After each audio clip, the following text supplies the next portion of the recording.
24শে September Awami লীগের মিছিল ছিল। ইসমাইল তার চাচার সঙ্গে এসেছে ডাক্তার দেখাতে। ফার্মগেটে একটা রেস্টুরেন্টে খাচ্ছিল, পুলিশ এসে তাকে ধরে গাড়িতে উঠাচ্ছে এবং তার এসএসসি পরীক্ষার সবকিছু অ্যাপিয়ার করা হয়েছে জাজ কোর্টে। তার জামিন হয়নি, এখনও সে ভিতরে রয়েছে। আমি একজন সাংবাদিক, আমাকে রাষ্ট্রের অন্যতম শীর্ষ সন্ত্রাসী হিসেবে ট্রিট করা হয়েছে। ঢাকা রিপোর্টার্স ইউনিটি মিলনায়তনে ছিলেন একটা সেমিনার করার জন্য, বাংলাদেশের স্বাধীনতা যুদ্ধ এবং বাংলাদেশের সংবিধান নিয়ে আলোচনার জন্য। সেখানে ঘটনাটা এক্স্যাক্টলি কি হয়েছিল? 20-25 জনের একটি গ্রুপ ওই নিয়ন্ত্রণে ঢুকলো, একটা হ্যান্ড মাইক নিয়ে তারা উত্তেজনাকর স্লোগান দিয়ে থাকলো, ঘিরে ধরলো, লিগ ধর লিগ ধর। কয়েক দফা ফোন দেওয়ার পরে পুলিশ এলো আধা ঘন্টা পরে। তার মধ্যে অনেককে রক্তাক্ত করা হলো, অনেক মুক্তিযোদ্ধাকে মেরে একেবারে মেঝেতে ফেলে দেওয়া হলো। আমাদেরকে নেওয়া হলো 12:30টার সময়, পরবর্তীতে রাত 10টার সময় আমাদের ফোনগুলো সিজ করা হলো, রাত 1টার সময় মামলা রুজু করা হলো সন্ত্রাস বিরোধী আইনে। আপনি লিখেছেন, কিন্তু আমি খুঁজছি আরেকটা মানুষকে, চারদিকে আলো ছড়িয়ে দেওয়া আবু সাইদ স্যার, কেউ সন্ধান পেলে জানাবেন প্লিজ। তো আপনার এই মন্তব্যের মধ্যে একটা ক্ষোভ আছে বলে আমার মনে হচ্ছে। তো কী ধরনের ক্ষোভ, কার বিরুদ্ধে ক্ষোভ? সেই মানুষগুলো কোথায় যখন মুক্তিযুদ্ধ, বঙ্গবন্ধু, আমাদের স্বাধীনতার ইতিহাস একেবারে ধুলার সাথে মিশে ফেলা হচ্ছে, মুক্তিযুদ্ধের স্মৃতিচিহ্নগুলো ধুলার সঙ্গে মিশে ফেলা হচ্ছে, বুলডোজার দিয়ে 32 নম্বর গুড়িয়ে ফেলা হচ্ছে।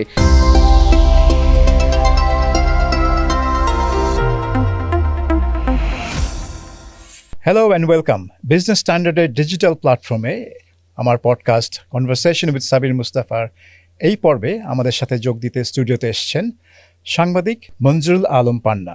মঞ্জুরুল আলম পান্না, আপনাকে এই পডকাস্টে স্বাগতম। আপনি তো কিছুদিন আগেই জেল থেকে ছাড়া পেয়েছেন, এবং অভিজ্ঞতাটা কেমন হয়েছে সেটা নিয়ে আপনি নিশ্চয়ই অনেক চিন্তা ভাবনা করেছেন, ব্যাখ্যা বিশ্লেষণ আপনার মাথায় ঘুরপাক খাচ্ছে, কেন হলো, কিভাবে হলো। তো আপনার এই মুহূর্তে চিন্তা ভাবনাটা কি? এই যে অভিজ্ঞতা আপনার হলো, অগাস্টের 28 তারিখে ঘটনায় আপনি গ্রেফতার হলেন এবং সেই রাতে আপনাদেরকে বলা হলো যে আপনাদের বিরুদ্ধে রাষ্ট্রদ্রোহিতার চার্জ, সন্ত্রাস বিরোধী আইনের চার্জ। তারপরে এই নভেম্বরে এসে আপনাদের ফাইনালি জামিন হলো এবং মুক্তি পেলেন। তো পুরো ঘটনা, এই প্রক্রিয়াটা এবং আইনের বাংলাদেশের বিচার ব্যবস্থার যে অবস্থা, সেটা সম্পর্কে আপনার এখন কি ধারণা? প্রথমত একটু আমি বলতে চাই, আপনি বলেছেন যে জামিনে মুক্তি পেয়েছি, জামিনে ছাড়া পেয়েছি, মুক্তি এখনো পাইনি। মুক্তি এত সহজে আমাদের বোধহয় সম্ভব নয়। মুক্তি পাবেন যখন আপনার বিরুদ্ধে সকল চার্জ সরিয়ে প্রত্যাহার করা হবে। তা তো বটেই। আর যদি সাংবাদিকতার মুক্তি বলেন, সেটা তো আরো ব্রড আকারে, তাই না? তো যাই হোক, আপনি অভিজ্ঞতা জানতে চাইছেন। অভিজ্ঞতাটা তো নিশ্চয়ই বিটার এক্সপিরিয়েন্স, এবং আমরা জানছিলাম বা বুঝতে পারছিলাম যে কতটা বাধার মুখে সাংবাদিকতা, কতটা বাধার মুখে মানবাধিকার। আমি ভিতরে গিয়ে যেগুলো দেখলাম, যেগুলো দেখেছি, এগুলো বলতে গেলে অনেক সময়ের প্রয়োজন। মানবাধিকার কীভাবে লঙ্ঘিত হচ্ছে, যদি আপনি চারিদিক থেকে সব কিছু মিলিয়ে বলতে বলেন, আমি বলবো একটা ভয়ার্থ অবস্থায় রয়েছি আমরা। এটা হয়তো একদিনেই তৈরি হয়নি, আস্তে আস্তে আমরা এই জায়গায় পৌঁছেছি। ক্লাস 10-এ পড়া এসএসসি পরীক্ষার্থী, সামনে জানুয়ারি ফেব্রুয়ারিতে যার পরীক্ষা, 17 বছর বয়স ইসমাইল হোসেন চুয়াডাঙ্গার, তাকেও সন্ত্রাস বিরোধী আইনে আটক করা হয়েছে। একই ঘটনায়? না, একই ঘটনা নয়। মানে আমরা তো সন্ত্রাস বিরোধী আইনে আটক হলাম। আমি বলছি কিভাবে মিস ইউজ হচ্ছে। আপনি বিচার ব্যবস্থার কথা বলতে চেয়েছেন। তো 17 বছর আন্ডার এজ, মানে সে শিশু কিশোরের পর্যায়ে পড়ে, তাকে দাগি আসামিদের সাথে রাখা হচ্ছে, তাকে আওয়ামী লীগ রাজনীতির সঙ্গে মিলিয়ে ফেলা হয়েছে, তাকে সন্ত্রাসী করে ফেলা হয়েছে। আমি একজন সাংবাদিক, আমাকে রাষ্ট্রের অন্যতম শীর্ষ সন্ত্রাসী হিসেবে ট্রিট করা হয়েছে। এবং অ্যাটর্নি জেনারেল তার যে আর্গুমেন্টে যে কথাগুলো বলেছেন ফাইনালি অ্যাপিলেট ডিভিশনে, সেখানে উল্লেখ করা হয়েছে যে আমরা নাকি সরকার উৎখাতের ষড়যন্ত্রে সশস্ত্র বিপ্লবের চেষ্টা করছিলাম। এটা ফানি বলবো, মানে তামাশা বলবো, আমি জানি না আমি কী ধরনের অ্যাপ্রোপ্রিয়েট ওয়ার্ড ইউজ করব। আমি ইসমাইলের কথা বলি, আমি একটা কেস স্টাডি হিসেবে এটা তুলে ধরছি। তো 24শে সেপ্টেম্বর আওয়ামী লীগের মিছিল ছিল। আমি খুবই সংক্ষেপে বলছি। ফার্মগেট থেকে হয়তো কিছু মানুষ জড়ো হবে, মিছিল হবে। ইসমাইল তার চাচার সঙ্গে এসেছে ডাক্তার দেখাতে, তার চাচার শারীরিক অবস্থা খারাপ, তার সঙ্গে এসেছে। ফার্মগেটে একটা রেস্টুরেন্টে খাচ্ছিল, তার চাচা বিল দিচ্ছে ক্যাশ কাউন্টারে, সে তখনও খাচ্ছে, খাওয়া শেষ হয়নি। পুলিশ এসে তাকে ধরে গাড়িতে উঠাচ্ছে এবং তার এসএসসি পরীক্ষার সব কিছু অ্যাপিয়ার করা হয়েছে জাজ কোর্টে, নিম্ন আদালতে। তার জামিন হয়নি, এখনও সে ভিতরে রয়েছে, অলমোস্ট 2 মাস হয়ে গেছে। তাকে শিশু জেলে দেওয়া হয়েছে, শিশু সংশোধনাগার যেটা পরবর্তীতে ওখানে দেওয়া হয়েছে, তারপর তার জামিন মিলছে না। তার সব কিছু রয়েছে, তার মিনিমাম কোনো ধরনের ইনভলভমেন্ট নেই, কিন্তু এরকম অসংখ্য মানুষকে যারা রাজনীতির সঙ্গে যুক্ত নয় তাদেরকে ধরেও সন্ত্রাসবিরোধী আইনে দেওয়া হচ্ছে। বিকজ আপনি খুব ভালো করে জানেন আমার চেয়ে যে পুলিশের একটা টার্গেট থাকে যে আজকে এতজনকে আটক করতে হবে, কালকে এতজনকে আটক করতে হবে, এবং দেখাচ্ছে যারা আওয়ামী লীগ করছে, আওয়ামী লীগ রাজনৈতিক কার্যক্রম নিষিদ্ধ, আমরা খুব তৎপর, একটা বিশেষ গোষ্ঠীকে দেখানোর চেষ্টা করছি সরকারের পক্ষ থেকে, আমরা খুব তৎপর, আমরা এই সংখ্যক আসামি আটক করছি। এখানে কি একটা সিচুয়েশন হতে পারে যেখানে রাষ্ট্রপক্ষ জানে তারা ভুল করেছে, কিন্তু তাদের ভুলটা তারা স্বীকার করতে চাচ্ছে না বা পারছে না, সেই কোনো স্বীকার করতে ওই চায় ভুলের না। উপর আরেকটা ভুল, তার উপর আরেকটা ভুল এক্স্যাক্টলি ক্রমাগত করে যাচ্ছে। এক্স্যাক্টলি আপনার আপনার বেলায় যেটা হলো, আমরা যেটা দেখলাম যে অগাস্ট 28 তারিখে আপনারা ঢাকা রিপোর্টার্স ইউনিটি মিলনায়তনে ছিলেন একটা সেমিনার করার জন্য বাংলাদেশের স্বাধীনতা যুদ্ধ এবং বাংলাদেশের সংবিধান নিয়ে আলোচনার জন্য। সেখানে ঘটনাটা এক্স্যাক্টলি কি হয়েছিল? আমরা পত্রপত্রিকা অনেক কিছু পড়েছি, একটা মব এসে হামলা করে, কিন্তু পুলিশ এসে আপনাদেরকেই ধরে নিয়ে যায়। ঘটনাটা কি ছিল? ঘটনাটা আসলে জানেন, তারপরেও বলি আপনার অনুষ্ঠানে। কিছুই না, আমাদের সিনিয়র আইনজীবী, বেশ ফেমাস বা রিনাউন্ড যেভাবে বলি না কেন, জেরাই খান পান্না, তিনি নিজেও একজন মুক্তিযোদ্ধাই, তার কোনো ছোট বড় আমি এইভাবে নির্ধারণ করতে চাই না, এবং নিঃসন্দেহে উনি সংগঠকদের একজন ছিলেন, এবং ওনার অনেস্টি নিয়ে অনেকের কাছেই কোনো ধরনের কোনো প্রশ্ন নেই। তো বাংলাদেশে যখন মুক্তিযুদ্ধ শব্দটা উচ্চারণ করা যাচ্ছে না 5 আগস্টের পরে, বাংলাদেশের 72-এর সংবিধান যখন ছুঁড়ে ফেলার কথা বলা হচ্ছে, বিএনপি হয়তো তার জায়গা থেকে, তার পলিটিক্যাল চিন্তাভাবনা থেকে কিছুটা অপোজ করছে 72-এর সংবিধান ছুঁড়ে ফেলা যাবে না, সংশোধন হতে পারে, পরিবর্তন হতে পারে খানিকটা। তো যখন 5 আগস্ট অভ্যুত্থানের 1 বছর পূর্তি বা আন্দোলনের 1 বছর পূর্তিতে চিফ অ্যাডভাইজার একটা ঘোষণা দিলেন বর্ষপূর্তিতে, তখন মনে করা হচ্ছিল যে হয়তো এই 72-এর সংবিধান অস্বীকার করা হবে, নতুন সংবিধানের ঘোষণা দেওয়া হবে, যে এরকম করা হতে যাচ্ছে, বা এই গণপরিষদ নির্ধারণ করা হচ্ছে বা ভোট হবে।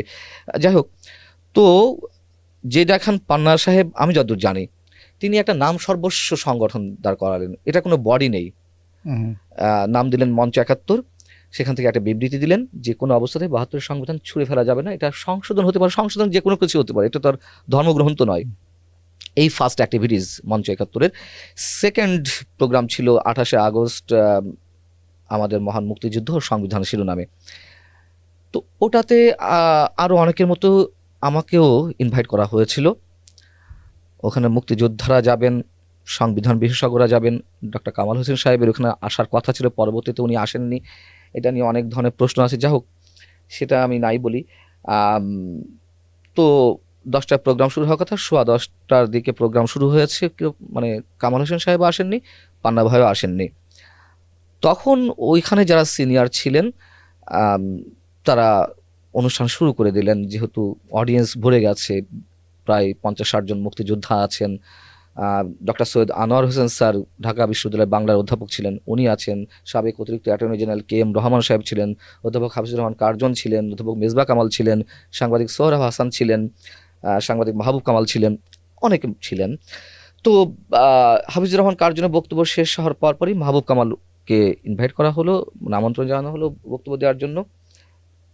উনি ডায়াসে গেলেন, পরেই 20-25 জনের একটি গ্রুপ ওই নিয়ন্ত্রণে ঢুকলো, একটা হ্যান্ড মাইক নিয়ে তারা উত্তেজনাকর স্লোগান দিয়ে থাকলো। আমরা প্রথমে, আমাদের ধারণা বাইরে ছিল যে এই ধরনের একটি প্রোগ্রামেও মব ক্রিয়েট করা হতে পারে। তখন এর আগে 1.5-2 মাস আগে প্রেস ক্লাবে, ঢাকা মানে জাতীয় প্রেস ক্লাবে আরেকটি প্রোগ্রাম ছিল, মোস্তফা মহসিন মন্টু গণফোরামের যিনি সেক্রেটারি ছিলেন, তার প্রয়াণ উপলক্ষে একটা প্রোগ্রাম থ্রো করা হয়েছিল, মুক্তিযোদ্ধাদের প্রোগ্রাম। ওইখানে ডক্টর কামাল হোসেন সাহেব ছিলেন, অ্যাডভোকেট ফজলুর রহমান সাহেব মুক্তিযোদ্ধা, বিএনপি চেয়ারপারসন উপদেষ্টা উনি ছিলেন, আরও প্রায় 100 খানেক মুক্তিযোদ্ধা ছিলেন।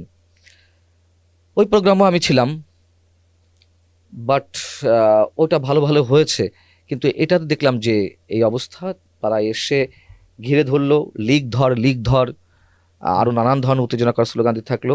একসময় ব্যানার ছিঁড়ে ফেলা হলো, মঞ্চে যে ব্যানার ছিল, লতিফ সিদ্দিকী সাহেব ছিলেন মঞ্চে, সাবেক মন্ত্রী, তার চারি সাইড দিয়ে তারা এক ধরনের নগ্ন উন্মাদনার মতন তারা নাচানাচি করছিল, আর তাকে আহ, মানে তার সাথে যেভাবে ট্রিট করা হচ্ছিল এটা আসলে বলার মতো না, উত্তেজনা সৃষ্টি করতে চাচ্ছিল এই আর কি।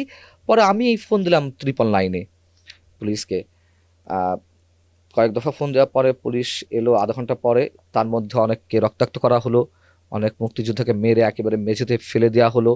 আনিসুর রহমান বুলবুল নামে একজন মুক্তিযোদ্ধা, আম, নিশ্চয়ই এটা খুব ভাইরাল হয়েছে, আপনার চোখে বেঁধেছে, গলা চেপে ধরে এক হাত উঁচু করে তুলে ধরা হলো। একটা ভয়ঙ্কর সিচুয়েশন।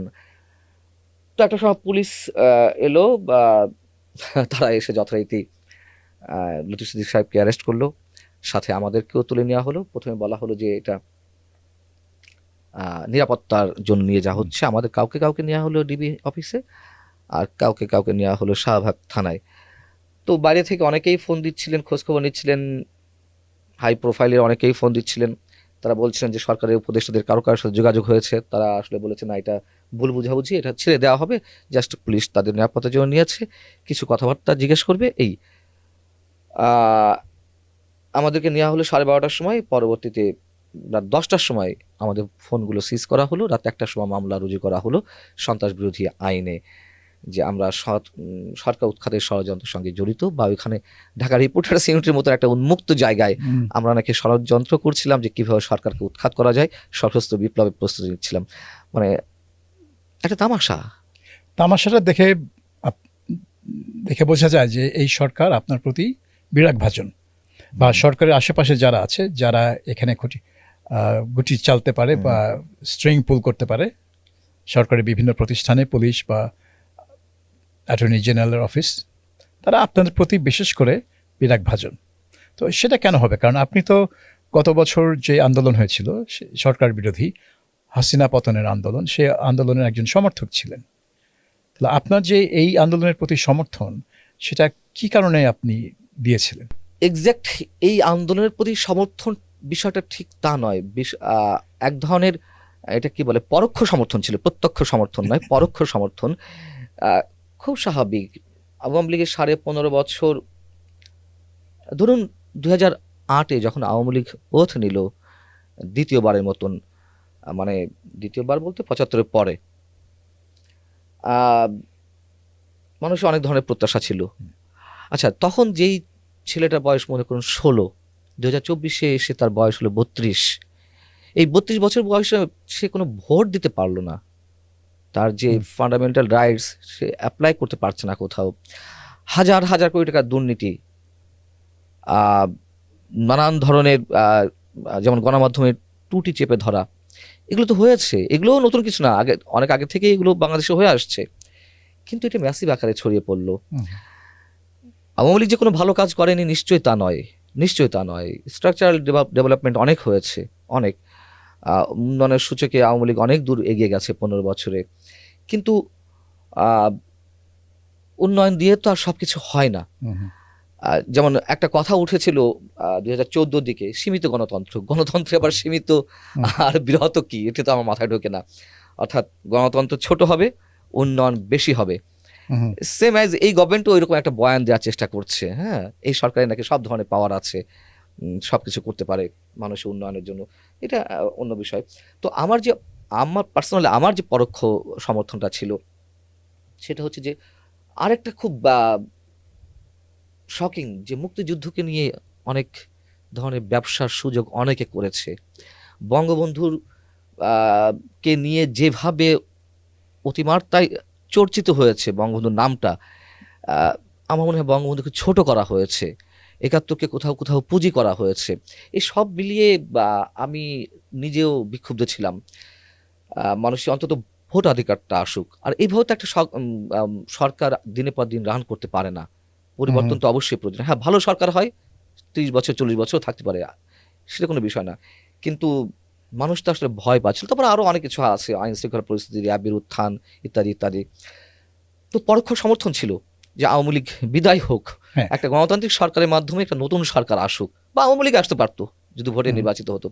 কিন্তু যে স্বপ্ন এই ছাত্রদেরকে সামনে রেখে, আচ্ছা, সেটা হচ্ছে একটা প্রশ্ন যে আপনি চাচ্ছিলেন যে আওয়ামী লীগ সরকার উৎখাত উৎখাত হোক। উৎখাত ঠিক না, আম, তারা নিজেরাও রিজাইন করতে পারতো, আম, তারা বা নিজেরা পদত্যাগ করতে পারতো, একটা সঠিক ধারায় সুস্থ ধারায় একটা সেটা ভোটের হয়তো আয়োজন। সেটা হয়তো আপনাদের বা আমাদের স্বপ্নে স্বপ্নে থাকতো। স্বপ্নে কিন্তু বাস্তবে আওয়ামী লীগের পদত্যাগ করার বা শান্তিপূর্ণভাবে সরে যাওয়ার কোনো লক্ষণ সেই সময় দেখা যাচ্ছিল না।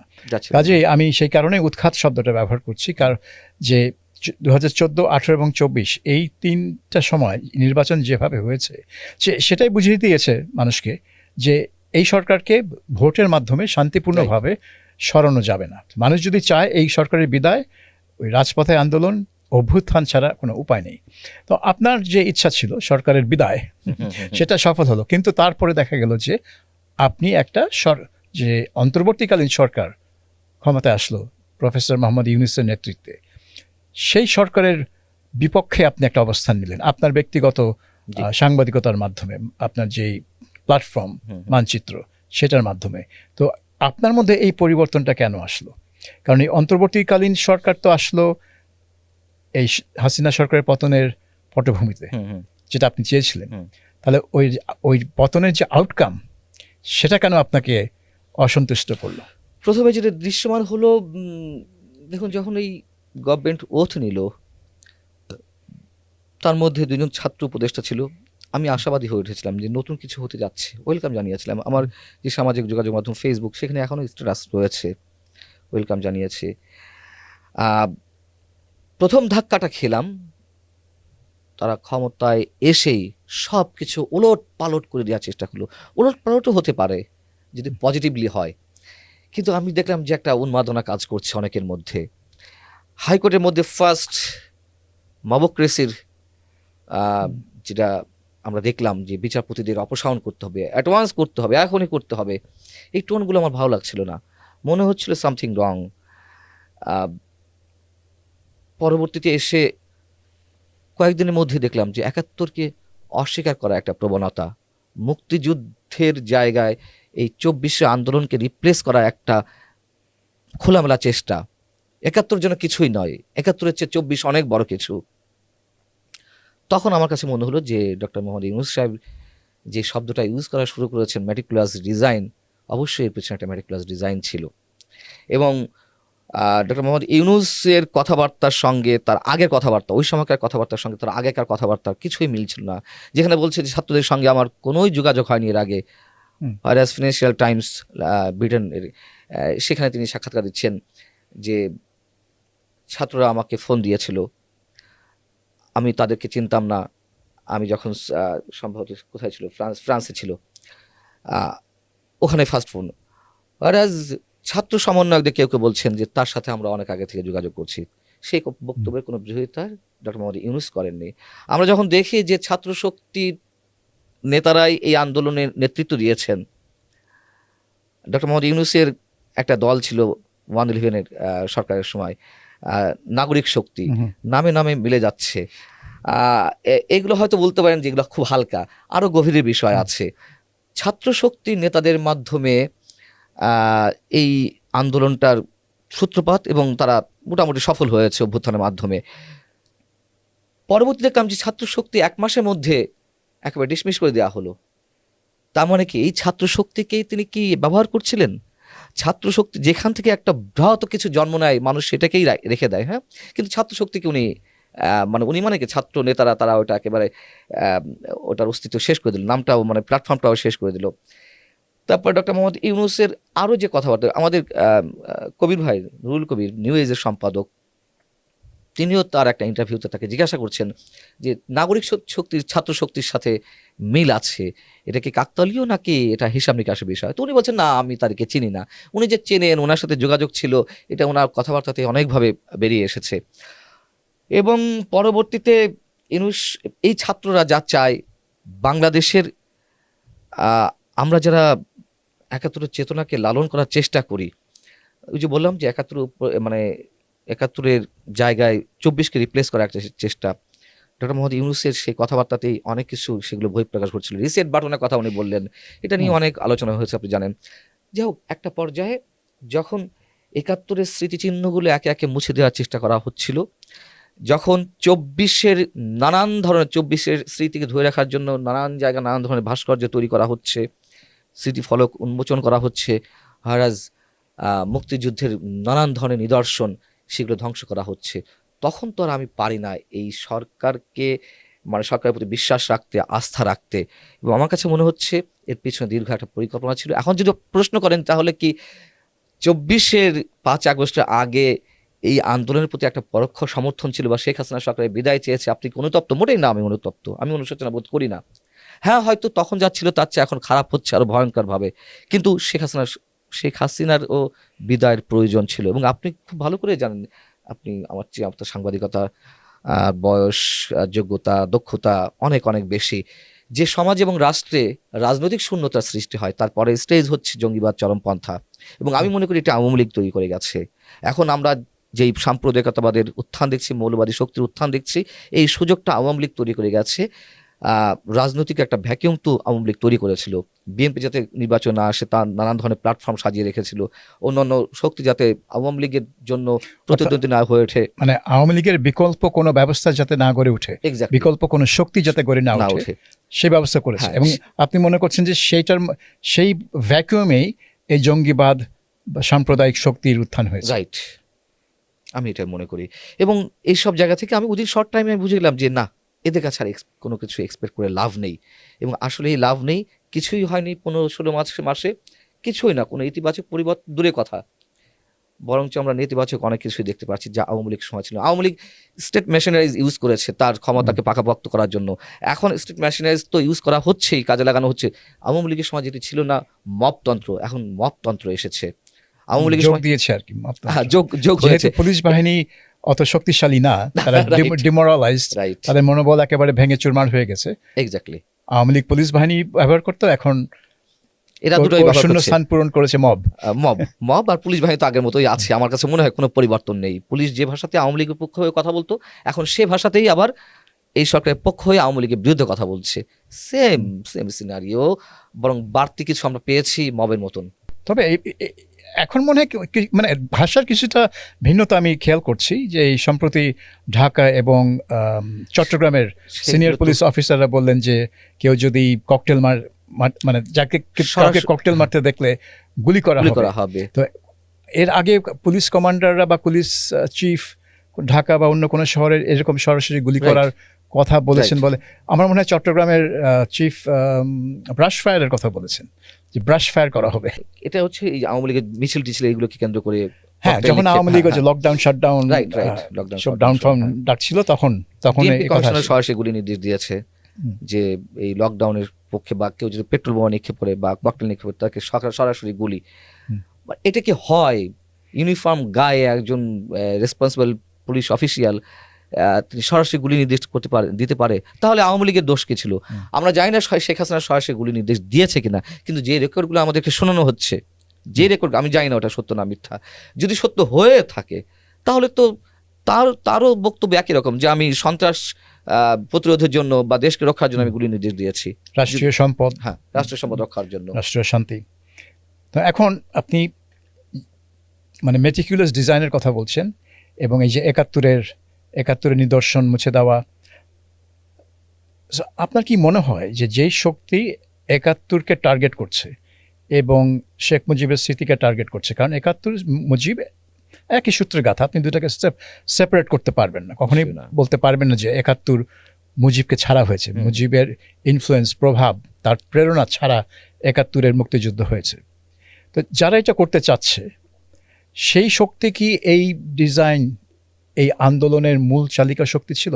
আপনার কি তাই মনে হয়, নাকি এরা আন্দোলন এবং হাসিনার পতন এইটার সুযোগ নিয়ে রাস্তায় নামতে পেরেছে? না, আপনি প্রথম যেটা বলেছেন আমার ওটা মনে হয় এটা মেটিকুলাস ডিজাইনের মাধ্যমে দীর্ঘদিনের একটা পরিকল্পনা, যেটা সাধারণ মানুষ বুঝতে পারেনি। এবং আপনি খেয়াল করে দেখবেন যে এই যে আন্দোলনটা, ২৪শে আন্দোলন বা অভ্যুত্থান যেভাবে বলি না কেন আমরা, এর ভিতরে আওয়ামী লীগ আওয়ামী লীগের নেতা কর্মীদের অনেকে তো বটেই, আওয়ামী লীগের শীর্ষ পর্যায়ের অনেক নেতার পরিবারের সন্তানেরাও ছিল। কেন এলো? এলো তারা তাদের স্বাধীন চিন্তাভাবনা জায়গা থেকে তারা মনে করলো যে আসলে না, এটা মেনে নেওয়া যায় না। বিকজ যখন রক্ত পড়ছে, যখন প্রতিদিন রক্ত দেখছি, প্রতিদিন লাশ দেখছি, আমি তো হার্ট হয়েছে। আর শুধু হার্ট বললে খুব কম শব্দ ইউজ করা হবে, মানে এগুলো তো মেনে নেওয়া যায় না, এত লাশ। এই লাশগুলো কারা ফেলছিল? আওয়ামী লীগ ফেলছিল না, কেউ অন্য কেউ ফেলছিল, কোনো তৃতীয় শক্তি? আপনি একটু খেয়াল করে দেখুন, যখন ডক্টর ইউনূস ওথ নিলেন, গভর্নমেন্ট ফর্ম করলো এই অন্তর্বর্তী সরকার, তখন স্বরাষ্ট্র উপদেষ্টা হিসেবে শপথ নিয়েছিলেন ব্রিগেডিয়ার জেনারেল সাখাওয়াত হোসেন। তিনি শপথ নেওয়ার পরপরই ওই আন্দোলনে আহত পুলিশ এবং আনসার সদস্যদের দেখতে গিয়েছিলেন হসপিটালে, এবং তিনি ওইগুলো দেখে, নিজের চোখে দেখে সাংবাদিক সামনে বলছিলেন যে আমি অ্যাস্টোনিস্ট, কারণ তাদের গায়ে স্নাইপার রাইফেলের গুলি। স্নাইপার রাইফেল তো আর পুলিশের হাতে থাকতে পারে না, আর পুলিশ তো পুলিশকে গুলি করতে পারে না। তাহলে এই স্নাইপার রাইফেল কাদের হাতে? এবং তার ওই বক্তব্যের জন্যই কিন্তু ওথ নেওয়ার 4 দিনের মধ্যে তার মন্ত্রণালয়ের পরিবর্তন ঘটে, তাকে নৌ পরিবহন মন্ত্রণালয় দেওয়া হয়। পরবর্তীতে আবার পরিবর্তন ঘটে তিনি এখন পাট বস্ত্র মন্ত্রণালয়। যাই হোক, কেন তাকে চেঞ্জ করা হলো? স্নাইপার রাইফেল কোত্থেকে এলো? মুগ্ধকে কারা হত্যা করলো? মুগ্ধ নিহত হয়েছেন, অবশ্যই অবশ্যই আমরা তার জন্য ব্যথিত, কিন্তু এগুলো কোত্থেকে এলো? ঠিক 5 আগস্টের আগ পর্যন্ত বা ওই দিন পর্যন্ত আমরা সহজ সরল দৃষ্টিতে বা জায়গা থেকে আমাদের কাছে মনে হয়েছে এগুলো সহ্য করা যায় না। কিন্তু বাস্তবতা হচ্ছে যে আওয়ামী লীগ তো আর পুলিশকে মারবে না। হ্যাঁ, মিরপুরে বা ওরা আরো অন্য জায়গায় আমরা দেখেছি, যুবলীগের ক্যাডারদের দেখেছি, ছাত্রলীগের ক্যাডারদের দেখেছি অস্ত্র হাতে নামতে। আওয়ামী লীগের আইন শৃঙ্খলা রক্ষাকারী বাহিনীর হাতে যে কেউ মারা যায়নি আমি সে কথাও বলছি না, হয়তো মারা যেতে পারে, কিন্তু সন্দেহটা হচ্ছে ওখানেই যে তাহলে এইগুলোকে সামনে নিয়ে এসে কারা ফায়দা লোটার চেষ্টা করেছে। যেমন দেখুন, শহীদ মিনারে যখন 2 তারিখ বা 3 তারিখে বড় যে একটা দ্রোহ যাত্রা হলো, আমি শহীদ মিনারে ছিলাম, সে যে কারণে হোক, অ্যাজ জার্নালিস্ট হোক অথবা সমর্থনকারী হিসেবে, যেভাবে আপনি বলতে পারেন, আমি দেখেছি ওখানে মুক্তিযুদ্ধের গান বাজানো হচ্ছে, ওখানে বঙ্গবন্ধুর ভাষণ চালানো হচ্ছে, ওখানে তোমার আমার ঠিকানা পদ্মা মেঘনা যমুনা স্লোগান দেওয়া হচ্ছে। এই সব দেখলে তো গায়ের রক্ত এমনিতেই গরম হয়ে ওঠে, এবং আমার কাছে মনে হচ্ছে যে না, এই তরুণরাই হয়তো সত্যিকার অর্থে মুক্তিযুদ্ধের চেতনাকে ধারণ করে বাংলাদেশকে এগিয়ে নিয়ে যাবে। কিন্তু শকড হলাম, মারাত্মকভাবে শকড হলাম, এত মাত্রায় শকড হলাম যে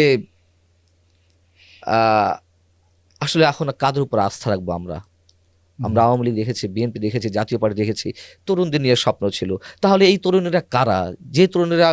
এই তরুণদেরকে আমরা দেখেছি গণজাগরণ মঞ্চে, আবার একটা ঠিক উল্টো একটা অবস্থায় আমরা এই তরুণদের আর একটা অংশকে দেখছি। আবার প্রশ্ন জাগে যে আওয়ামী লীগ 15.5 বছর টানা ক্ষমতায় থেকে যেভাবে গাছের ডালে, শিরা উপশিরায় বঙ্গবন্ধু বঙ্গবন্ধু সব জায়গাতে, বইয়ের পাতা উল্টালে বঙ্গবন্ধু, পাঠ্যপুস্তকের শুরুতে বঙ্গবন্ধু, শেষে বঙ্গবন্ধু, কি জেনারেশন তৈরি করলো আওয়ামী লীগ? আওয়ামী লীগ বা কি তৈরি করলো?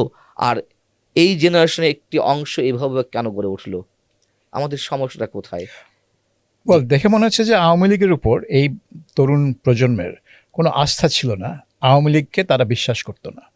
একটা অংশ আওয়ামী লীগ অবশ্যই। তাদের আস্থা এবং বিশ্বাস দুটিই হারিয়েছিল। এটা কবে হারিয়েছিল? 2014 সালে না 2018 সালে? 2018 সালের আগেই হারিয়েছিল, কারণ 2018 সালেই কিন্তু এক ধরনের আন্দোলনের সূচনা হয়ে গিয়েছিল। সূচনা, আমি মনে করি যে আওয়ামী লীগের কফিনের শেষ ব্রেকটা বোধহয় তখনই পেটানো হয়েছে। আশ্চর্যের বিষয় হচ্ছে যে আরো 5 বছর আওয়ামী লীগ ক্ষমতায় থাকলো। আচ্ছা, আমি আরেকটু পিছনে যাই আপনার এই বক্তব্যের আরেকটা অংশে। সেখানে আপনি যে হত্যাকাণ্ড নিয়ে প্রশ্ন তুলছেন, যে স্নাইপার বুলেটে মারা গেছে, পুলিশ মেরেছে কিনা জানেন না, কিন্তু অসংখ্য ভিডিও বাজারে ছড়িয়েছে যেখানে পরিষ্কার দেখা যাচ্ছে যে বিজিবির ইউনিফর্ম পরা লোকজন অটোমেটিক রাইফেল নিয়ে বিক্ষোভকারীদের দিকে তাক করে গুলি ছুটছে। এরকম পুলিশে তো আরও অনেক ভিডিও আছে যেখানে তারা গুলি ছুটছে।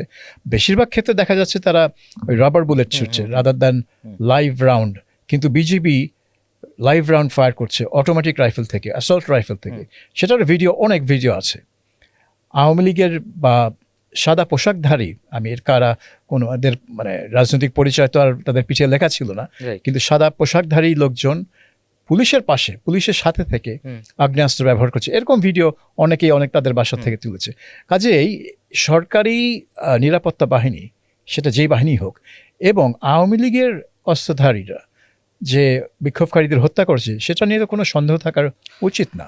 আমি যথেষ্ট কনফিউজড। আমি বলছি না করেনি, আমি বলছি না করেছে, যেহেতু দুটো চিত্র আমাদের সামনে। যখন আমি আগেই বলছি, যেহেতু গুলি করছে, তাদের গুলিতে সাধারণ মানুষ নিহত হতেই পারে, আন্দোলনকারীদের অনেকে নিহত হতেই পারে, অস্বাভাবিক কিছু না। কিন্তু সিরাজগঞ্জে যখন 18 জন পুলিশকে হত্যা করে গাছের সঙ্গে ঝুলিয়ে রাখা হয়, ঢাকা শহরে যখন পুলিশকে হত্যা করে ল্যাম্পপোস্টের সঙ্গে ঝুলিয়ে রাখা হয়, এই হত্যাকাণ্ডগুলো কারা ঘটলো? এবং জাতিসংঘ যখন বলছে যে 5 আগস্ট পর্যন্ত 15 আগস্ট পর্যন্ত 1400 মানুষ নিহত হয়েছে, জাতিসংঘের মানবাধিকার বিষয়ক হাই কমিশন তারা 15 সেপ্টেম্বর পর্যন্ত তদন্ত করতে চেয়েছিল, কিন্তু সরকার বাধা দিল যে না, 5 আগস্ট পর্যন্ত করো। কিন্তু তারা বলছে না, আমরা তো পরবর্তীতেও তো আনরেস্ট সিচুয়েশন ছিল, আমরা আরেকটু বেশি করতে চাই। সরকার কেন বাধা দিল? First of all. Second of all, যখন 15 আগস্ট পর্যন্ত তাদের করতে দেওয়া হলো, তারা 1400 মানুষ নিহত হয়েছেন এই পরিসংখ্যানটা দিল। আর তার আগেই সরকার ডিক্লেয়ার করলো যে 5 আগস্ট পর্যন্ত নিহতের সংখ্যা 832 জন। তাহলে বাকি যে 568 জন 5 আগস্টের পর হত্যাকাণ্ডের শিকার হলো, এই হত্যাকাণ্ডগুলো কারা ঘটালো? ওই যে পুলিশ যারা মেরে ঝুলিয়ে রাখলো 5 আগস্টের আগে, এটা কারা করলো? এটা তো আর ছাত্রলীগ যুবলীগ করেনি। খুব সহজ সাধারণ কথা, এটা তো আর পুলিশকে মারেনি। এই একটা। আর দ্বিতীয় হচ্ছে পরবর্তীতে এই যে 568 জনকে কারা হত্যা করলো, আর তার আগে ওই যে 832 জনের মধ্যে যে কেউ আওয়ামী লীগের ক্যাডার বাহিনীর হাতে নিহত হয়নি বা তৎকালীন আইন শৃঙ্খলা রক্ষাকারী বাহিনীর হাতে নিহত হয়নি, নিশ্চয়ই আমি সেটা বলছি না, হতে পারে। কিন্তু আমি ধরে নিলাম হয়েছে, আমি ধরে নিলাম অনেকেই নিহত হয়েছেন, কিন্তু এই পুলিশকে কারা হত্যা করলো? স্নাইপার রাইফেল কোত্থেকে এলো? এগুলো অনেক বড় কোশ্চেন। এখন সরকার তো একটা ইনডেমনিটি দিয়ে দিয়েছে যে আন্দোলনের স্বার্থে যদি কোনো প্রাণহানি হয়ে থাকে বা ধ্বংসাত্মক কার্যকলাপ হয়ে থাকে, সেগুলোর বিচার হবে না। একটা ইনডেমনিটি অলরেডি সরকার বোধহয় গত বছর অগস্ট মাসেই বোধহয় এটা দিয়ে দিয়েছে। তো যাই হোক, এখন ওই ইনডেমনিটি অর্ডার হলেই যে সব কিছু থেমে থাকবে তা না। এটা আমরা দেখেছি 96 সালে শেখ মুজিবকে হত্যার পর যে মুশতাক সরকার একটা ইনডেমনিটি অর্ডিন্যান্স ইস্যু করে যে হত্যাকারীদেরকে বিচার করা যাবে না। সেই অর্ডিন্যান্সটা সংবিধানের অংশ করা হয়েছিল। জিয়াউর রহমান এটা তার 5ম সংশোধনীর মাধ্যমে সংবিধানের অংশ করেছিল, কিন্তু টিকে নাই। তো তাদের বিচার ঠিকই হয়েছে এবং যাদেরকে পাওয়া গেছে তাদেরই ফাঁসি দেওয়া হয়েছে। আবার আর এই ইন্ডিপেন্ডেন্ট ঘটনা তো আরো ঘটেছে। ক্লিনহাটা অপারেশনের সময়, বিএনপি জামাত জোট সরকারের সময় ক্লিনহাটা অপারেশন হয়েছিল, সেটাও তো ইন্ডিপেন্ডেন্ট দেওয়া হয়েছে। ইন্ডেমনিটি দেওয়া হয়েছে কারণ সেখানে ছিল সেনাবাহিনী বোধহয় ডিমান্ড করেছিল যে আমাদের যদি এই কাজ করতে হয় তাহলে আমাদেরকে ইন্ডেমনিফাই করতে হবে। এবং তাদের হেফাজতে 30-40 জন, আমি সঠিক নাম্বারটা মনে নেই, কিন্তু অন্তত 30 জন মারা গিয়েছিল তাদের হেফাজতে। কিন্তু ওই মৃত্যুগুলোর জন্য আপনি কাকে দায়ী করবেন? সেনাবাহিনীকে দায়ী করবেন না সরকারকে দায়ী করবেন? কারণ সরকারের নির্দেশে তারা ওই অপারেশন চালিয়েছে এবং সেটার জন্যই তারা ইন্ডেমনিটি একটা চেয়েছিল, পেয়েছে। তো ওটার জন্য যদি কাউকে বিচার করতে হয়, কাকে বিচার করবেন আপনি? ওই 30টা হত্যাকাণ্ডের জন্য। সেটাই। কিন্তু ওটা হবে না। তো যাই হোক, আমি আসলে এখন একটু অন্যদিকে তাকাতে চাই। আপনি আমার সাংবাদিকতা নিয়ে প্রশংসা করছিলেন বা বলছিলেন, তো আপনার তো সাংবাদিকতা আমি যতটুকু দেখলাম, তাহলে আপনি বিএনপি জামাত শাসন দেখেছেন সাংবাদিক হিসেবে, 2 বছর সেনা সমর্থিত কেয়ারটেকার শাসন দেখেছেন, তারপরে 15 বছর আওয়ামী লীগের একচ্ছত্র আধিপত্য দেখেছেন এবং 1.5 বছর অন্তর্বর্তীকালীন সরকারের কর্মকাণ্ড দেখছেন। তা আপনার কর্মস্থল থেকে সেই দৃষ্টিভঙ্গিতে আপনার এই বিভিন্ন পিরিয়ড, বিভিন্ন সময়, বিভিন্ন আমল, এটা তুলনা করলে আপনি বর্তমান আমলকে কত ভালো বা কত খারাপ বলবেন? মানে কম্পারেটিভলি আমি সবচেয়ে খারাপটা বলবো। এটা সবচেয়ে খারাপ? এটা সবচেয়ে খারাপ। কেন? যদি আমি এখানে বলা হয় যে ডিজিএফআই এর কোনো ফোন কল আসে না, পিআইডি থেকে কোনো নোট পাঠানো হয় না, হ্যাঁ, কোনো ব্ল্যাকলিস্ট করা হয় না যে অমুককে নেওয়া যাবে না, তমুককে নেওয়া যাবে না, কোনো দরকার নেই, তাহলে আপনি কেন বলছেন এটা কোনো সবচেয়ে দরকার খারাপ? নেই ওগুলোর। তার চেয়ে বড় বিষয় হচ্ছে এখন তো সরাসরি হুমকি মবক্রেসির। হুম। যখন প্রথম আলোর সামনে, ডেইলি স্টারের সামনে জিয়াফত কর্মসূচি পালন করা হয় গরু জবাইয়ের মাধ্যমে, যখন ঘোষণা দিয়ে কালবেলা বা অন্য কোনো প্রতিষ্ঠান বা প্রথম আলোর মতো প্রতিষ্ঠান ভাঙতে যাওয়ার জন্য কর্মসূচি ঘোষণা করা হয়, তখন তো ডিজিএফ এর ফোন নস্যি। হুম। মানে এখানে কেউ প্রতিরোধের কেউ নেই। ডিজিএফআই আমার চাকরি, আহ, যেই মানে কি বলে এটাকে, চাকরি নিয়ে সমস্যা হচ্ছিল, কোথাও টিকতে পারি না, কাদের চাপ ছিল? ডিজিএফআই এর চাপ ছিল। এটা হয়তো আওয়ামী লীগ আমলে। আওয়ামী লীগ আমলে হুম। হয়তো তৎকালীন আওয়ামী লীগের যিনি সভানেত্রী বা তৎকালীন প্রধানমন্ত্রী, তার কার্যালয়ের কারো কারো চাপ ছিল, কেন তাকে রাখা হচ্ছে। এটা তো গোপনে গোপনে। এখন তো প্রকাশ্যে বাধা দেওয়ারও কেউ নেই। এই যে মবগুলো ঘটছে, একটারও কি বিচার হয়েছে? হয়নি তো। জনকণ্ঠ যে সাংবাদিকতা করেছে, তাদের যে রোল প্লে করেছে আওয়ামী লীগের সময়, এটা অবশ্যই আমার কাছে বিতর্কিত। একটা গণমাধ্যম এইভাবে ন্যাক্কারজনকভাবে এক পেশে লিখতে পারে না। আহ, সেটা অন্য বিষয়, কিন্তু ব্যক্তি প্রতিষ্ঠান তো, সেটা কিভাবে ঘোষণা দিয়ে দখল করে নেওয়া হলো? তার বিরুদ্ধে কিছু হয়েছে? হয়নি তো। সাংবাদিকতায় আপনি দেখুন, আমি কথা কথা একটু মুক্তিযুদ্ধের প্রসঙ্গে চলে আসি। আহ, আওয়ামী লীগের সময় যখন, আওয়ামী লীগ না, আমরা দেখে এসেছি তো টেলিভিশনের যাত্রা শুরু মানে পর থেকেই ডগি উড়ানো হয় বিজয় দিবস, হুম। শহীদ দিবসে, মানে সিম্বলিক একটা ইয়ে, সে বিজয় দিবসে পতাকা উঠছে সারা সারা মাসব্যাপী, আহ, শহীদ দিবসে কালো পতাকা উঠছে। কি আশ্চর্যজনকভাবে সেলফ সেন্সরশিপের মধ্যে গণমাধ্যমগুলো চলে গেল, বা বিশেষ করে ইলেকট্রনিক চ্যানেল, হ্যাঁ ইলেকট্রনিক চ্যানেল এবং আহ, পত্রিকাও প্রিন্ট ভার্সনে যেগুলো এক কলমে ইতিহাস ভিত্তিক লেখা থাকতো মাসব্যাপী, সেগুলো উঠে গেল এই বছরের ফেব্রুয়ারিতে, 2024-এর ডিসেম্বরে, 2025-এ মার্চে। হাতে কোনো 2-4টি পত্রিকা ছাড়া ওটা কেউ পাবলিশ করছিল না, সেম অ্যাজ ইলেকট্রনিক চ্যানেল। আমি কোনো ডগই দেখিনি 2-3টা চ্যানেল ছাড়া। বিজয়ের মাসে আমি পথ পথ করে টেলিভিশনে এক কোনায় পতাকা দেখতে পাচ্ছি না, শহীদ দিবসে কালো পতাকা ব্যাজ দেখতে পাচ্ছি না। এতটাই ভয়ঙ্কর, এতটাই ভয়ঙ্কর। এটা সেলফ সেন্সরশিপের জন্য। আমি গত বছর 5 আগস্টের পর একটা টেলিভিশনে জয়েন করেছিলাম, 2025-এর ফেব্রুয়ারি পর্যন্ত ছিলাম। তার মানে আমি 3টি জাতীয় দিবস পেয়েছি, বিজয় দিবস, স্বাধীনতা দিবস, শহীদ দিবস।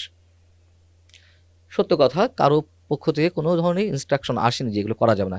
কিন্তু ওই গণমাধ্যম সহ আরও অন্যান্য গণমাধ্যম দেখলাম যে এই জায়গা থেকে, মানে আগের জায়গা থেকে ফিরে এসেছে। মানে ফিরে যাওয়াটা শব্দটা ভুল, মানে আগের জায়গাতে নেই।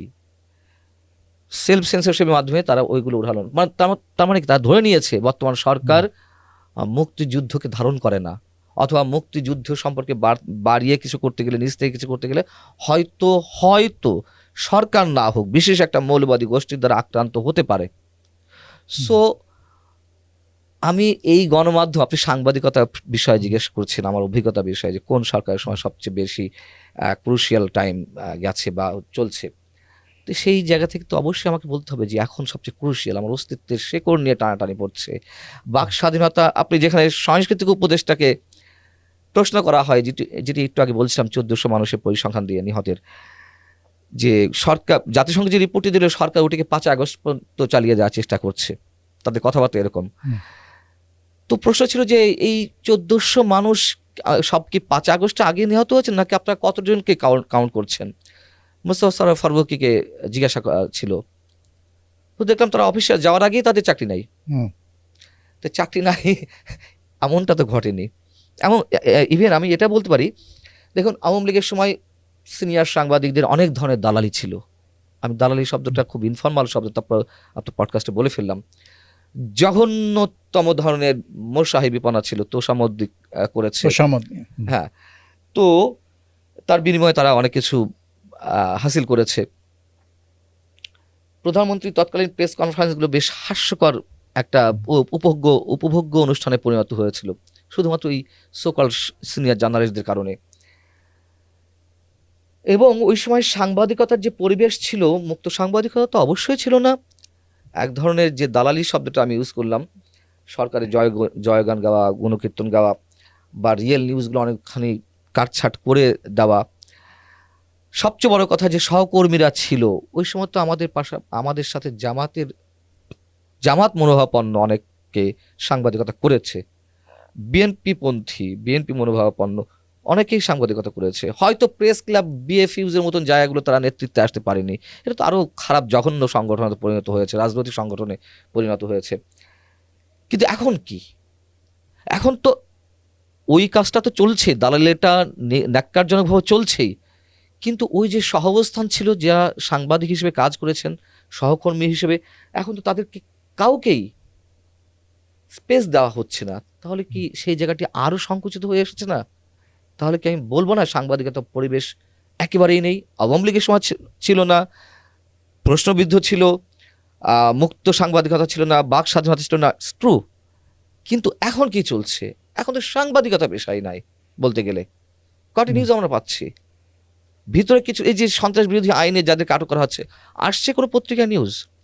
এই যে মাসের পর মাস জামিন হচ্ছে না, জামিন পাওয়া তো একজন সোকল্ড আসামি, আমি আসামি বললাম যেহেতু আসামি হিসেবে তাকে কারাগারে প্রেরণ করা হচ্ছে, অভিযুক্ত করা আসামি হচ্ছে। বলা হচ্ছে, অভিযুক্ত বলা, অভিযুক্ত, right. এদের অভিযোগ তো এখনো চার্জে Right, পর্যায়ে right. যায়নি, হ্যাঁ, বা মামলার শুরু হয়নি। হ্যাঁ, পুলিশের ভাষায় আসামি বা যে জেল কর্তৃপক্ষের ভাষায় আসামি। তো যারা অভিযুক্ত তারা তো জামিন পাওয়ার অধিকার রাখে। হুম। মাসের পর মাস জামিন হচ্ছে না।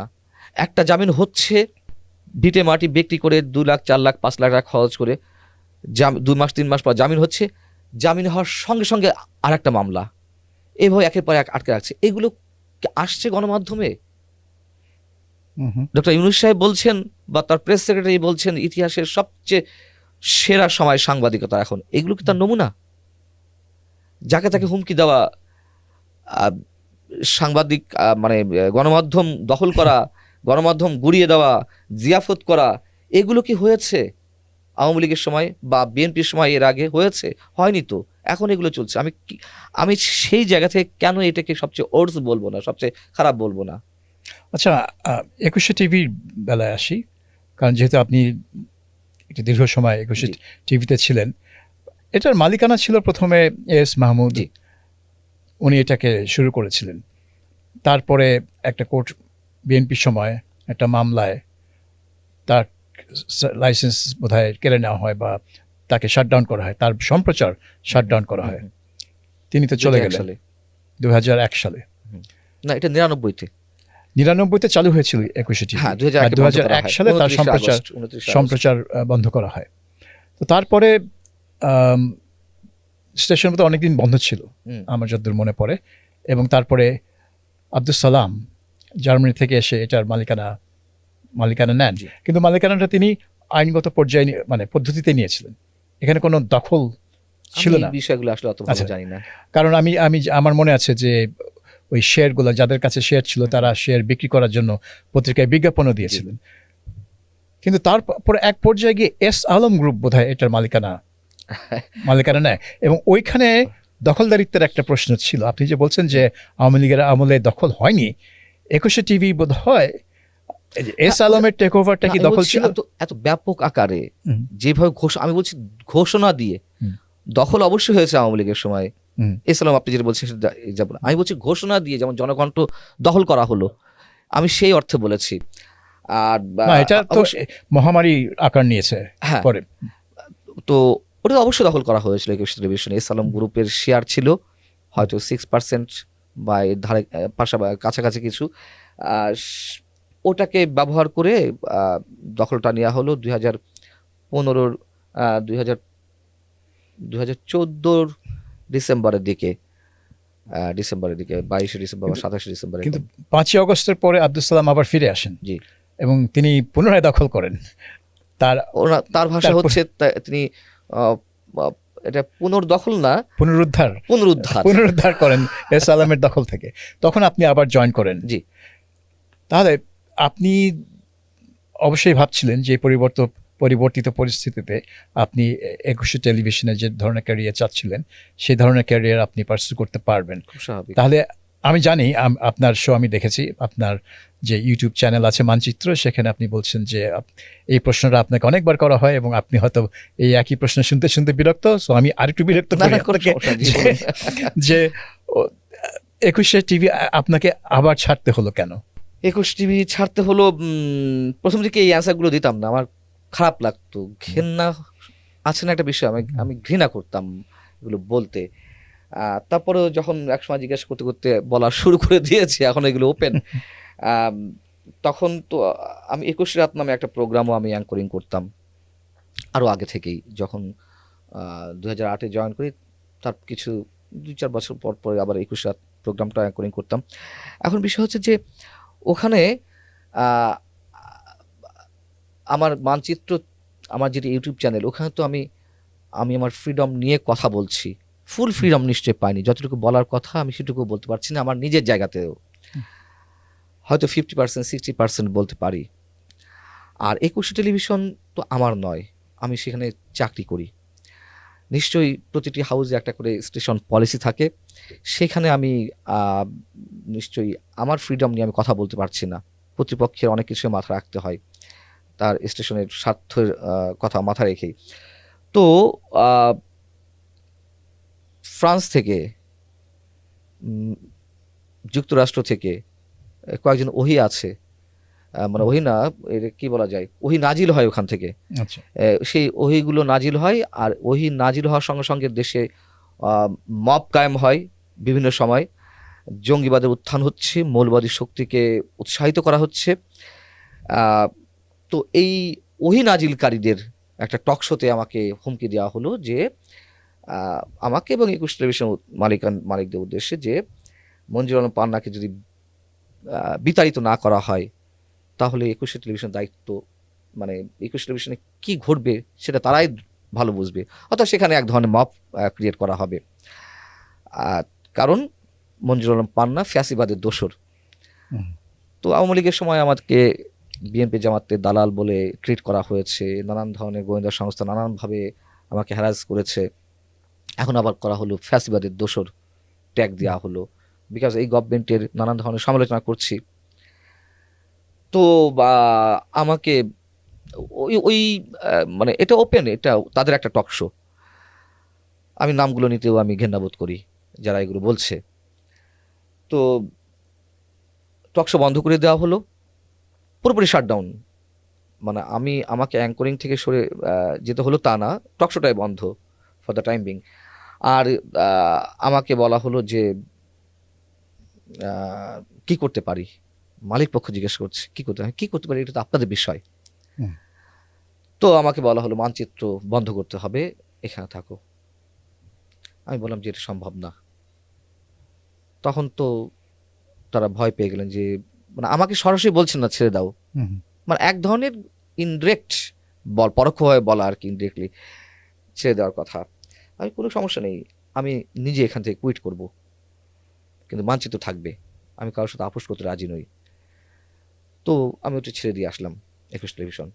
তাহলে মানচিত্র হচ্ছে আপনার নিজস্ব প্ল্যাটফর্ম ইউটিউবে, আপনি সেটাকে রক্ষা করার জন্য বা সেটাকে রিটেন করার জন্য, সেটা নিয়ে সেটাকে ধারণ করার জন্য আপনি একটা চাকরি, একটা প্রতিষ্ঠিত টেলিভিশন চ্যানেলের চাকরি বিসর্জন দিলেন। জি। তা আপনার এই যে একটা সিদ্ধান্ত, এটা কি আপনার পরিবার কিভাবে দেখলো?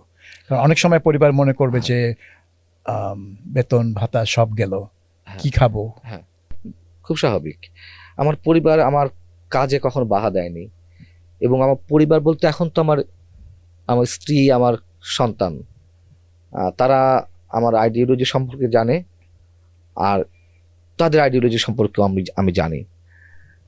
আমার কাজে কখনো বাধা দেয়নি, বরঞ্চ তারা জানে আমি কতটুকু সততার পথে থাকতে চাই, চেষ্টা করি, কতটুকু সৎ থাকতে পেরেছি এটা কন্ট্রোভার্সিয়াল, থাকার চেষ্টা করি করি কতখানি সেটা তারা জানে। এবং তারা আমাকে আমার এই সিদ্ধান্তের বিষয়ে কোনো ধরনের অপোজ করেনি। শুধু আমি এটাই নয়, বাংলাদেশের সাংবাদিকতার একটা ছোট্ট একটা উদাহরণ দিই, এটা খুবই প্রাইভেট একটা বক্তব্য। আপনি যখন বললেনই পরিবারের কথা বললেনই, তখন পরিবারের প্রতি আমার শ্রদ্ধা জানানোর জায়গা থেকেই বিষয়টি উল্লেখ করতে হচ্ছে। আমি এর আগে একটি টেলিভিশনে কাজ করতাম, আওয়ামী লীগের পিরিয়ডে, অর্থাৎ 2023-এর দিকে একটা টেলিভিশনে কাজ করতাম। এমপ্লয়ীদের সঙ্গে মালিক পক্ষের যে আচরণ, এটা অনেকেই জানে না। হুম। আবার সব মালিক পক্ষ এই আচরণ করে তাও না। আমি এখন যেটা বলতে চাচ্ছি,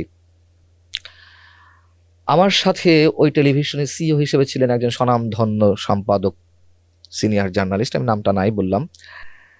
আমাদের বললে দুজনকে ভালো হতো, বাট না, অসুবিধা আমি নেই। তাকে ছোট চালিয়ে করতে যান। তাকে ছোট করতে চাই না। আচ্ছা। আমি নিজেকে ছোট করতে পারি, আমি তাকে ছোট করতে চাই না। তখন যে কোনো কারণে, এগুলো আবার লম্বা ইতিহাস, যে কোনো কারণে আমাদেরকে সান অফ বিচ বলে গাল দিল। আচ্ছা। যেহেতু এর আগে আমি অনেকবার চাকরি ছেড়েছি, অনেকবার চাকরি যায়নি, যদিও চাপ ছিল, আমি প্রত্যেকবারই চাকরি ছেড়েছি, অথবা আমি নিজে মানিয়ে নিতে পারিনি, ছাড়তে বাধ্য হয়েছি। তো যখন এই শব্দটা উচ্চারণ করলো, অনেকেই আমাকে, আমার সম্বন্ধে জানে, আমার যারা শুভাকাঙ্ক্ষী, আপনার মতো যারা সিনিয়র জার্নালিস্ট আছেন, কেউ কেউ আমার খুব কাছে, তারা আমাকে রিকোয়েস্ট করলো যে একটু একটু কম্প্রোমাইজিং হতে হবে, একটু। আমার পরিবার থেকেও সেটি বলা হলো, আমার স্ত্রী বলল। তো যখন ওটা বললো, আমি নিজেকে খুব মানে ধরে রাখার চেষ্টা করলাম। ওই সময় আমার মতো মানুষের থাকার কথা নয়। তো আরও 1 সপ্তাহ ছিলাম, কিন্তু আমি আর না পেরে আমি আমার ওয়াইফের সঙ্গে শেয়ার করি। আমার ওয়াইফ বলল, তোমাকে কম্প্রোমাইজ করতে বলেছি, কিন্তু নিজের অস্তিত্ব বিকিয়ে দিয়ে চাকরি করতে বলিনি, হুম। তারপরে ছেড়ে দিই। তাহলে আপনার ওয়াইফ আর আপনার যে আইডিওলজিক্যাল ওয়েভলেন্থ সেটা একেবারে সমান সমান। হয়তো আপনাদের আমার চেয়ে বেশি তার। মানে চিন্তা ভাবনা একই রকম। তো যাক, আমাদের এই পডকাস্টের প্রায় শেষ প্রান্তে চলে এসেছি আমরা। একটা বিষয় একটু আলাপ করে শেষ করব, সেটা হচ্ছে আপনি তো এখন সামাজিক মাধ্যমে খুবই বিজি, তৎপর। আপনার যেহেতু আপনার প্রোগ্রাম যা ইউটিউবে, সো আপনার ফেসবুক খুবই ইম্পর্ট্যান্ট একটা প্রমোশনাল প্ল্যাটফর্ম। তো আপনার একটা ফেসবুক পোস্ট নিয়ে বেশ আলোচনা হচ্ছে, আমি দেখলাম। সেটা হচ্ছে যে আপনি অধ্যাপক জাফর ইকবাল সিন থেকে গায়েব হয়ে গেছে এরকম একটা মন্তব্য করেছেন, যে গর্তে ঢুকে গেছেন করে আপনি লিখছেন। এবং আমি পড়ে শোনাচ্ছি, কারণ এটা আমি আপনাকে মিসকোট করতে চাই না। আপনি লিখেছেন, কিন্তু আমি খুঁজছি আরেকটা মানুষকে, চারদিকে আলো ছড়িয়ে দেওয়া আবু সাইদ স্যারকে। কেউ সন্ধান পেলে জানাবেন প্লিজ। তো আপনার এই মন্তব্যের মধ্যে একটা ক্ষোভ আছে বলে আমার মনে হচ্ছে। তো কি ধরনের ক্ষোভ, কার বিরুদ্ধে ক্ষোভ? নাম দিয়েছেন একজনে, কিন্তু এটা কি শুধু একজন না, উনি আরো অনেককে রিপ্রেজেন্ট করছেন? যারা মুক্তিযুদ্ধের প্রসঙ্গে কথা বলতে গিয়ে মুখে ফেনা তুলে ফেলতেন, গায়ে রক্ত গরম হতো, এরকম একটা এক্সপ্রেশন আমাদের সামনে ফুটে উঠতো। তো সেই মানুষগুলো কোথায়, যখন মুক্তিযুদ্ধ, বঙ্গবন্ধু, আমাদের স্বাধীনতার ইতিহাস একেবারে ধুলার সাথে মিশে ফেলা হচ্ছে, মুক্তিযুদ্ধের স্মৃতিচিহ্নগুলো ধুলার সঙ্গে মিশে ফেলা হচ্ছে, বুলডোজার দিয়ে 32 নম্বর গুড়িয়ে ফেলা হচ্ছে, সেই মানুষগুলো কোথায়? তাদের তো একটা কমেন্ট পাচ্ছি না। অনেকেই বিদেশে পলাতো, হয়তো বাধ্য হয়ে পালিয়ে আছেন, উপায় নেই, যে সত্য কথা। আমি নয় বোকা বিধায় এই দেশে এখনো আছে, আমি তার বুদ্ধিজীবী শ্রেণীর কেউ নই। আমি যাদের কথা বলছি তাদের গুড়ালি সমান যোগ্যতা আমার নেই নিশ্চয়ই, কিন্তু এই কথাগুলো বলছি আমার আবেগ থেকে, আমার অভিমান, আমার ক্ষোভ থেকে। কারণ ওই মানুষগুলোর কথা এখন সবচেয়ে বেশি জরুরি ছিল। তাহলে আমি ধরে নিচ্ছি যে আওয়ামী লীগের সময় তাদের কেউ কেউ ব্যবসা করেছে মুক্তিযুদ্ধের কথা বলে, সেই মানুষগুলো এখন কোথায়?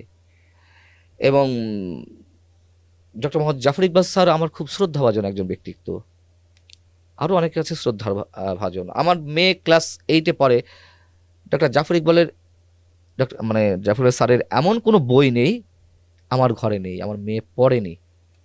হয়তো আমার কাছ থেকে শুনেই শিখেছে, ভালোবাসতে শিখেছে। সেই জাফর ইকবাল স্যার কোথায়? আওয়ামী লীগের সময় মুক্তিযুদ্ধের পক্ষে কথা বলার মতো তো অনেকেই ছিল, এখন প্রয়োজন তাদেরকে, সে মানুষগুলো কোথায়? আব্দুল্লাহ আবু সাঈদ স্যারের কথা বলেছি, তিনি তো বইয়ের মাধ্যমে তিনি আলো ছড়িয়েছেন। হ্যাঁ, তিনি এখন বইতে কি লিখবেন? যখন আমার অস্তিত্বের শেকড় নিয়ে এখন টানাটানি চলছে, অস্তিত্বের শেকড় এখন হুমকির মুখে, আমার 1000 বছরের শ্রেষ্ঠ অর্জন মুক্তিযুদ্ধকে ধুলার সঙ্গে মিশিয়ে দেওয়া হচ্ছে, কই তার একটা কথা? আমি সেই আবেগ থেকে, ক্ষোভ থেকে কথাটি লিখেছি। মঞ্জুরুল আলম পান্না, আমাদের এই পডকাস্টে আপনার সময় দেওয়ার জন্য, অংশ নেওয়ার জন্য আপনাকে অনেক ধন্যবাদ। জি, আপনার প্রতি অনেক কৃতজ্ঞতা।